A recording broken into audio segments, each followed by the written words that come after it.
BJP की fire brand नेता नाजिया इलाही खान ने खंडवा जिले के ओंकारेश्वर में all India Muslim personal law board पर जमकर हमला बोला। नाजिया ने कहा कि हम all India Muslim personal law board पर हथौड़ा चलाएंगे और उसमें ताला मारकर चाबी गंगा जी में फेंक देंगे। सुनिए क्या कहा नाजिया ने।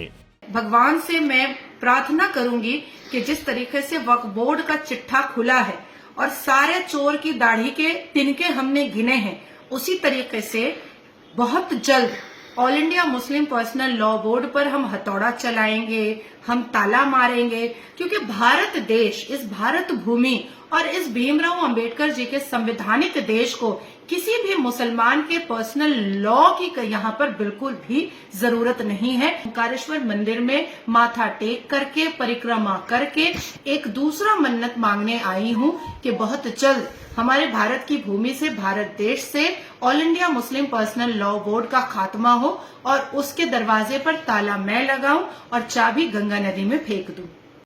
नाजिया ने कहा कि बहुत जल्द ही ये मन्नत लेकर ओंकारेश्वर की परिक्रमा करेंगी ताकि इस देश में से all India Muslim personal law को खत्म किया जाए। इससे पहले रमजान महीने में इलाही महाकाल पहुंची थी।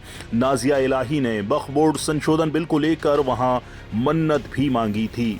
आपको बताते हैं कि अक्सर अपने बयानों को लेकर सुर्खियों में रहने वाली बीजेपी नेता नाजिया इलाही खान कौन हैं? नाजिया इलाही खान बीजेपी के अल्पसंख्यक मोर्चे की सदस्य हैं। नाजिया ट्रिपल तलाक पीड़िता इशरत जहां की वकील के रूप में चर्चा में आई थीं। साल 2018 में नाजिया भारतीय जनता पार्टी में शामिल हुई थीं। पश्चिम बंगाल की बीजेपी नेता नाजिया राष्ट्रीय समिति सदस्य, हथकरघा बुनाई प्रकोष्ठ, राष्ट्रीय पर्यवेक्षक मजदूर प्रकोष्ठ की सदस्य भी हैं। बीजेपी नेता नाजिया इलाही खान ने महाकुंभ के दौरान वीडियो जारी कर कहा था कि उनके ऊपर हमला किया गया है। हालांकि ये दावा झूठा पाया गया था। बहरहाल बीजेपी की मुस्लिम नेता मुस्लिमों के खिलाफ बयान देकर खूब सुर्खियां बटोरते हैं। नाजिया भी उन्हीं में से एक हैं। नाजिया भी जानती हैं कि बीजेपी में रहना है तो मुस्लिमों के खिलाफ जहर उगलना ही पड़ेगा। उनका ये बयान भी शायद उसी का हिस्सा हो। ब्यूरो रिपोर्ट, चौथा खंबा।